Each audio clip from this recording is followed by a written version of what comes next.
করছি, সে এতদিনের রাজনৈতিক সদস্য না থাকতে পারে। আমি যেটা করছি, আমি নতুন সদস্যদের নাম তথ্য দিয়ে দিচ্ছি। এগুলো অনেক ভুল হতে পারে, পরিবর্তন হতে পারে, এমনকি আমার দেওয়া তথ্যে অনেক ভুল থাকতে পারে।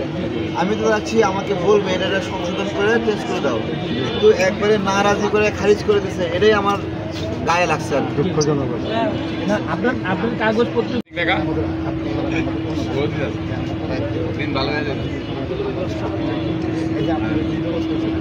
চট্টগ্রাম না, চট্টগ্রামে জন্ম নেওয়ার পরে জন্ম নিবন্ধনের সমস্যা হয় না, মানে খোঁজাখুঁজি শুরু করে এটা রোহিঙ্গা নাকি বাংলাদেশে। এই অবস্থা কে করছে জানেন?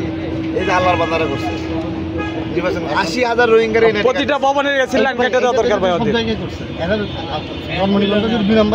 অবশ্যই তারাই তো করছে।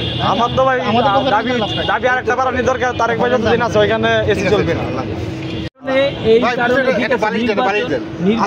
নির্বাচন কমিশনে ঠিক আছে, অবশ্যই তার বিচার হওয়া উচিত।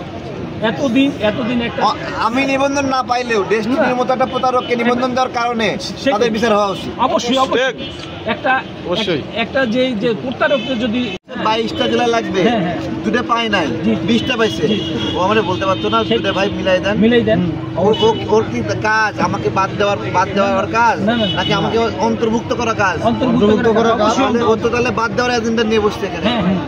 ও হলো জমি, ওরা ও মনে করতে